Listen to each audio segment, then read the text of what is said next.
Olá, meus irmãos, a paz do Senhor Jesus Cristo. Nós vamos então retomar a segunda parte do capítulo de número 3. Nós dividimos o capítulo de número 3 do livro de Jó. A primeira parte nós falamos que Jó amaldiçoou, né, o dia aí do seu nascimento. A segunda parte, então, que nós falamos é que ele desejou ter morrido aí, então, no seu nascimento. E a terceira que nós iniciamos e fizemos então agora a próxima parte aí do estudo, né? Que Jó deseja morrer em breve, que está relacionado aos versículos de número 20 ao versículo de número 26. No outro vídeo, no vídeo anterior a esse, que é a primeira parte desse, nós falamos dos porquês aí, né, que Jó levanta aí nesse capítulo de número 3 a partir do versículo 10 ao 13, aonde por diversas vezes nós teremos aqui Jó indagando, perguntando, né, por que que Deus permitiu que ele nascesse, para que a sua existência fosse então de sofrimento. E aqui nós falamos então que só iremos ter, né, a resposta no capítulo de número 38 e 42, e não da maneira em que Jó ele deseja ter a resposta, mas iremos ver ali Deus então fazendo perguntas para Jó, aonde então foi aonde eu falei que é a voz do redemoinho que sai ali no capítulo de número 38 ao 42 do livro de Jó. Foi aonde então nós paramos. E também aqui fazendo aqui uma ressalva, né? No vídeo anterior eu falei 14 antes de Cristo, mas é 14 no ano 14 eu disse lá, né? Mas é 14 séculos, tá bom? 1400 anos, quando aqueles achados, né? Ugaríticos, né? Esses textos aí que foram encontrados e que fazem aí menção lá do dragão, etc., como eu falei no outro vídeo. Então, corrigindo, eu falei 14 anos antes de Cristo, só que são 14 séculos, ok? Então vamos retomar aqui o capítulo aí de número 3, a partir do versículo de número 20 ao versículo de número 26 aqui na leitura da NVI, eu estarei lendo, tá bom? A partir do versículo 20 ele diz: porque se dá luz aos infiéis e vida aos que amam, aos de alma amargurada, aos que anseiam pela morte e esta não vem, e a procura mais do que a um tesouro oculto, e aos que enchem de alegria e exultam quando vão para a sepultura, porque se dá vida aquele cujo caminho é oculto e a quem Deus fechou as saídas, pois me vem suspiro em vez de comida, e meus gemidos transbordam como água. O que eu temia me veio sobre mim, e o que eu receava me aconteceu. Não tenho paz nem tranquilidade, nem descanso, somente quietação. Então aqui, né, nós veremos aí Jó desejando em breve morrer. Jó tem esse desejo, né? No vídeo posterior nós falamos aí o pensamento de Jó relacionado à morte, né? Agora, o que nós gostaríamos aqui, ou que eu gostaria de frisar relacionado a esse desejo que Jó ele tem, pois ele olha para a sepultura aí como uma possível solução para o seu sofrimento, é que nesse capítulo nós iremos ver aqui que Jó ele deseja morrer, mas a morte não vem, né? Aí ele usa uma linguagem aqui de uma metáfora no versículo 21, que nós lemos como um mineiro, ele está em busca do ouro, né? Que está profundamente enterrado. No versículo 21 ele diz assim, que espera a morte e ela não vem, e cavam em procura dela mais do que os tesouros ocultos, né?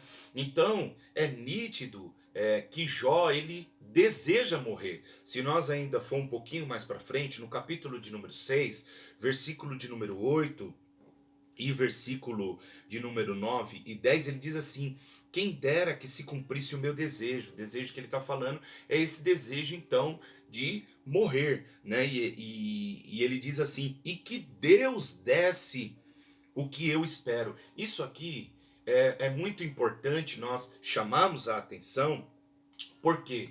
Porque em nenhum momento, mesmo diante desse cenário que Jó ele está vivendo, é importante destacar que em nenhum momento Jó pensa em tirar ele mesmo a sua própria vida. Observe que ele sempre faz relação como Deus dono da vida e não ele próprio para tirar. Ele tem desejo de morte, porém ele não tem desejo suicida aqui. Ele não busca ele mesmo tirar, tanto que no versículo 8 que nós lemos, ele diz: e que Deus me desse o que eu desejo, o que eu espero, né? No versículo 9 ele diz: e que Deus quisesse quebrantar-me e soltar a sua mão e me calasse, isto ainda seria a minha consolação e me refrigeraria no meu tormento, não me poupando ele, porque não ocultarei as palavras do santo. Então,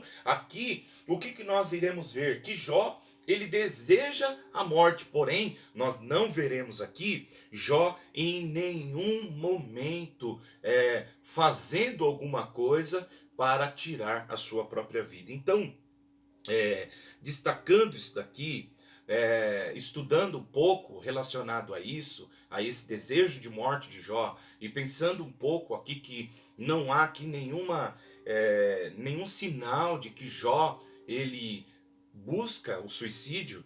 É interessante que naqueles dias o suicídio também já era uma medida conhecida entre os semitas aí, tá bom? Mas suas incidência em nada se assemelhava o que a maioria das nações modernas hoje estão aí acostumado a ver, né? Portanto, a autodestruição estava fora de cogitação aí de Jó, né? Então, nós não podemos aqui achar aqui que Jó ele pensa em tirar a sua própria vida. Vendo isso, eu fui buscar algumas informações relacionado aí ao suicídio, né? E algumas informações que eu encontrei que a cada 40 segundos no mundo uma pessoa comete suicídio. No Brasil, a cada 45 minutos. No mundo, 40 segundos. No Brasil, 45 minutos uma pessoa comete suicídio. A idade aí de jovens de 15 a 25 anos de idade, né? E meditando um pouco a respeito desse tema que eu acho muito importante, principalmente nesse momento em que nós estamos estudando a vida de Jó e o seu sofrimento. É interessante que algumas coisas que eu estava lendo, bem verdade era que não é material relacionado a um cristão, a um servo de Deus. Todo suicida que eu via algum depoimento de pessoas que tentaram suicídio, alguma coisa nesse sentido, ele via a morte aí como uma possibilidade do fim do sofrimento, né? Na verdade ele não queria era morrer, ele queria matar aquele sofrimento com um desejo então de sair daquele sofrimento. É algo que nós vamos ver aqui na vida de Jó, porém não tentando contra a sua própria vida uma autodestruição, né? Por quê? Porque o suicídio é um ato de tirar a própria vida de forma voluntária e intencional. Então veja isso. O suicídio é um assunto muito polêmico, né? Principalmente por não ser muito claro dentro da Bíblia, né? Então, dentro da Bíblia, estudando, nós não iremos encontrar a palavra suicídio. Ela não aparece na Bíblia. Porém, no Antigo Testamento, nós temos alguns registros aí de suicídio. Por exemplo, de Saul e o do seu escudeiro, em 1 Samuel, capítulo 31, do versículo de número 3 ao versículo 6. O suicídio de Aitofel, em 2 Samuel, capítulo 17, versículo 23. O de Zinri, que é em 1 Reis, capítulo 16, do 15 ao 19. E no Novo Testamento nós temos aí o de Judas Iscariotes, né? Que é aí uma vítima aí mencionada em Mateus capítulo de número 27, do versículo 3 ao versículo 5. E nós teremos um pensamento dos fariseus no capítulo de número 8, versículo de número 22, quando então Jesus falando que iria para um lugar aonde eles não poderiam ir, eles no versículo de número 22, eles chegam a cogitar, a pensar que Jesus estava falando de suicídio, né? Então, vendo esse tema, nós precisamos entender aí que isso não passa na cabeça de Jó, e é uma coisa que nós podemos então também trazer para aí a nossa vida diante do sofrimento, né? Jó, ele deseja que a morte venha, mas ele não adia esses dias, ele não toma aí a sua vida como própria, ele sempre espera que Deus faz isso, ele espera em Deus, né? Estudando aqui o livro do pastor Gary Collins, o livro de aconselhamento cristão e pastoral, na página de número 556 a 559, ele falando a respeito de transtornos mentais dentro da Bíblia, ele diz assim, eu vou fazer a leitura e eu gostaria que você prestasse bastante atenção, pois é muito importante esse tema, para que nós também possamos saber lidar com pessoas que estão vivendo em grande sofrimento, e principalmente nós cristãos que precisamos saber lidar com essas situações, ou quando nós estamos passando aí por essas situações. Então, nesse livro de aconselhamento, esse pastor Gary Collins, ele diz assim, ó, a Bíblia não se propõe a ser um manual de diagnóstico, mas ela dá vários exemplos de suicídio, como nós já citamos, né? E aí ele diz assim, ó, todas as referências, as muitas das emoções que estão por detrás dos transtornos psiquiátricos, tais como ansiedade, raiva, discórdia, ciúmes, inveja, luxúria, desavenças, ambição egoísta, impaciência, falta de autocontrole, idolatria, orgia, infidelidade conjugal, glutonaria, alcoolismo, rivalidade, mentira, violência e várias outras coisas. Ele diz que todas essas passagens, de alguma maneira, elas estão, né, relacionadas com esses sentimentos. Então, preste bem atenção que são aqui, que são obras da carne, que nós iremos ver então, naqueles que são pessoas que são guiadas pela carne. Gálatas capítulo de número 5, quando nós pegamos aí a relação dessas obras, nós veremos que a maioria dessas que o profissional cita no seu livro, relacionada a aconselhamento de transtornos psíquicos aqui, nós iremos ver que são sentimentos, emoções, né? E até, como a Bíblia chama, de pecados aí, que estão influenciando a vida de pessoas que pensam aí nessa possibilidade ou nesta saída, nesse escape de tirar a própria vida. Continuando, ele diz assim, isso não significa que os transtornos mentais sempre envolvam ou sejam causados por um pecado intencional na vida das pessoas aí afligida. Porém, nós vemos que dentro dessas passagens bíblicas que nós temos, como de Saul, né, e o seu escudeiro, né, de Zinri, de Aitofel, que se decepciona por não ser ali ou não ter tido ouvido o conselho que ele dá para Absalão. Todos eles nós veremos verdadeiramente que o que o escritor do aconselhamento cristão ele fala é coerente, né? Os sentimentos que estão por detrás aí das pessoas que tiraram a sua própria vida aí dentro da Bíblia, nós veremos que elas estavam aí tomadas aí por essas obras da carne, correto? No tópico 4 das páginas 559 e 560, o Gary Collins ainda ele diz assim, ó, às vezes as pressões da vida aumentam tanto que alguns indivíduos decidem colocar um ponto final na própria existência. Muitos ficam ruminando a ideia por semanas ou por meses. É provável que a maioria das pessoas que tentam ou realmente conseguem cometer suicídio não tem um transtorno mental. Então, eu gostaria de destacar isso. Observe que nós não estamos falando agora de transtorno, né? Que às vezes a pessoa acaba perdendo a consciência, pessoas que passam por acompanhamentos, né, psiquiátricos, psicológicos, aí, psicólogos no caso, né? Então, nós estamos falando aqui, relacionado a essa posição de Gary Collins aqui no seu livro, de que são pessoas que têm a consciência, são pessoas que, diante do cenário, a pressão aumenta, essas pessoas então elas começam aí a cogitar, a pensar aí no suicídio como uma solução para o fim. Não é o que nós veremos na vida de Jó. O dicionário Tyndale, ele diz assim, ó, comentando sobre suicídio, ele diz que Saul havia perdido a sua sanidade, a sua estabilidade, e em seguida seus 3 filhos no campo de batalha. Assim ele encerrou a sua vida, né? Então nós já vamos ver que o Saul, ele já vem de constantes aí quedas, né? Até chegar a tomar aquela decisão, desde que o Espírito de Deus sai dele, ele se torna aquela pessoa louca atrás de Davi, querendo matar Davi sem causa, né? Vira um psicopata, ele perde o foco verdadeiramente, uma inveja tremenda, e ele tenta aí, de uma maneira, matar aí também o Davi de qualquer maneira. Aqui também no dicionário Tyndale ele diz, ó, Aitofel no passado, um conselheiro confiável, foi arruinado por sua ambição, né? Quando sua conspiração contra Davi foi rejeitada por Absalão, ele se sentiu desonrado. Então ele foi para casa, pôs os negócios em ordem e depois se enforcou.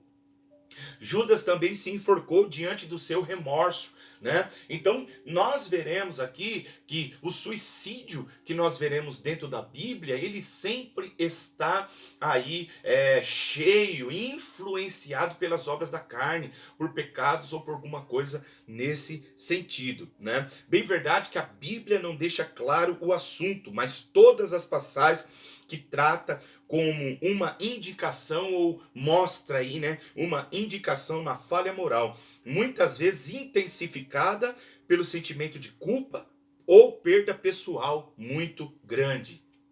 Jó, por certo, aqui nós veremos que não passa essa possibilidade na cabeça de Jó. Ele toma a decisão correta. É muito interessante isso, porque em nenhum momento Jó olha para a sua vida, né, como se a vida fosse dele, como se ele tivesse o poder de dar final aí na sua vida. Ele sempre relaciona a Deus, Deus tirar ele daquela situação. Ele deseja morrer, mas ele não deseja tirar a própria vida. E aí nós veremos no final do livro, quando a fé de Jó verdadeiramente ela é mostrada, revelada, né? A fé é uma confiança em Deus, e o escritor aos Hebreus diz que sem fé é impossível agradar a Deus. Então Jó confia em Deus, mesmo no momento de sofrimento, quando ele perde o controle diante de tudo, em nenhum momento Jó vai pensar aí em tirar a sua própria vida. Por que que nós estamos falando? É interessante nós pensarmos aqui, nós estamos vivendo em um contexto em que até no meio hoje cristão, evangélico, pessoas tirando a sua própria vida diante aí de circunstâncias, né? Diante de sofrimento ou de causas muitas das vezes que nós não temos a consciência. Mas o que nós precisamos entender, já que a Bíblia ela não é clara relacionado a esse tema, nós precisamos entender que a vida pertence a Deus, e isso Jó tem na consciência. Vocês viram que o versículo do capítulo 6, ele diz, quem dera Deus fizesse o meu desejo, tirando a minha vida. Deus, não ele. E nós precisamos entender isso. A vida não nos pertence. A vida, ela tem o seu Criador, ela tem quem, né, manda, quem dá a vida é Deus. Observe 1 Samuel capítulo 2, no Cântico de Ana, no versículo 6, ele diz assim, ó, o Senhor é que tira a vida e dá, faz descer e faz tornar a sepultura, né? Então, nós vamos ver que a vida, ela é de Deus, a vida, ela não é minha. É interessante a gente pensar aqui, porque em Gênesis, capítulo de número 9, versículo de número 6, né, onde nós teremos Deus falando a respeito do homem, aí tirar a sua própria, ou desculpa, tirar a vida do seu próximo. Então aqui o Senhor dá aí uma condenação, uma lei, né, que está relacionada a quem cometesse esse pecado, né? Aí ele diz assim, ó, quem derramar o sangue do homem, pelo homem o seu sangue será derramado. Porque Deus fez o homem conforme a sua imagem. Então, Deus cria o homem para revelar ele sobre a face da terra. Nós, então, revelamos Deus diante da humanidade. Aí, nesse versículo, Klaus Westermann, no seu livro, ele diz que o assassinato é uma violência contra Deus. O assassinato é uma intervenção direta no direito do senhorio de Deus. Ou seja, quando eu tiro uma vida, eu estou me colocando aí como se eu fosse senhor da minha vida ou da vida do outro, destino, e só Deus tem o poder de tirar a vida de uma pessoa. É interessante a gente pensar nisso com relação ao homicídio. Se o suicídio se torna um homicídio quando nós tiramos a própria vida, já que a vida não nos pertence, quando nós tiramos a nossa própria vida, será que nós podemos definir que isso também se torna um homicídio, já que a palavra suicídio não aparece na Bíblia, já que nós não temos o tratamento aí desse tema dentro da Bíblia? Será que nós podemos definir assim, né? Então vamos pensar aqui relacionado à etimologia dessa palavra. Preste bem atenção. No acervo etimológico, a palavra suicídio apresenta distintos significantes. No entanto, Levi, de maneira coesa e com uma sólida fundamentação teórica, postula que a etimologia suicídio é oriunda de duas junções aqui, ou junção de duas palavras, sui e caedesis. A palavra primeira significa si mesmo, e a segunda significa ação de matar, tornando-se, portanto, ação de matar a si mesmo. A palavra suicídio foi inserida no dicionário da língua francesa no ano de 1778, estudando um pouco isso. Agora, olha que interessante isso daqui. Para alguns teóricos e intelectuais, o ato suicida é compreendido como um homicídio de si mesmo, onde o indivíduo então exerce o papel de protagonista e o de produtor, é assassinado e é assassino e assassinado. Olha que coisa interessante diante aí desta visão. O que então nós podemos pensar aqui dentro da Bíblia? Ou seja, diante da etimologia, é assassinar-se a si mesmo, é cometer homicídio contra si. Olhando para a Bíblia, nós precisamos entender que Deus, Ele é o dono da vida. Então eu não tenho direito de tirar a minha vida e nem de tirar a vida de outra pessoa. É o que a Bíblia ela vai nos ensinar. Eu sei que nós não estamos aqui determinando aí o fim desse assunto e conseguiremos chegar com um consenso, pois existem muitos que defendem aí o posicionamento contrário relacionado a o que há de acontecer com o suicida. Porém, olhando para a Bíblia, é claro, é nítido de que Deus é o dono da vida. Então, se Deus é o dono da vida, eu não posso tirar a vida de ninguém, e sendo assim, eu também não sou dono da minha vida. Eu não posso olhar para mim como se eu mandasse na minha própria vida. Paulo diz, não vivo mais eu, mas Cristo vive em mim, e a vida que agora eu vivo pela fé. Ou seja, o que Paulo está dizendo é que ele não é senhor da sua vida, ele não é senhor do seu destino, ele vive pela fé em Cristo Jesus. Paulo, né, que foi executado, ficou dentro da prisão ali, mesmo sofrendo, passando por tantas coisas. Em nenhum momento nós veremos aí essa atitude. Não veremos também na história da igreja pessoas que tiveram seus pescoço aí cortado, arrancado a sua cabeça, como os apóstolos de Jesus aí, que cada um tiveram mortes aí que foram horrenda, né? E por que não falar do Coliseu aí em Roma, aonde cristãos aí eram mortos por causa da sua fé? Em nenhum momento nós vemos aí na história da igreja relacionado aí a esse tema. Porém, a Bíblia diz em 1 de Coríntios capítulo de número 3, versículo 16 e 17, eu sei que para um outro contexto, mas é interessante a gente meditar, porque aqui diz assim: não sabeis que vós sois templo do Espírito de Deus e que o Espírito de Deus habita em vós. Essa palavra templo aqui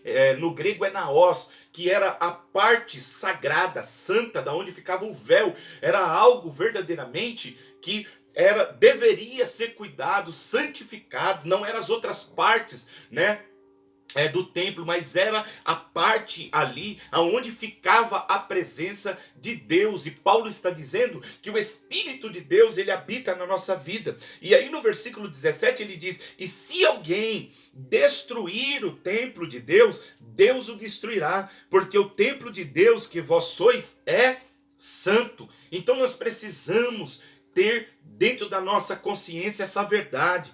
Outra coisa, João, na sua epístola, no capítulo 3, no versículo 5, ele diz: qualquer que odeia seu irmão é homicida.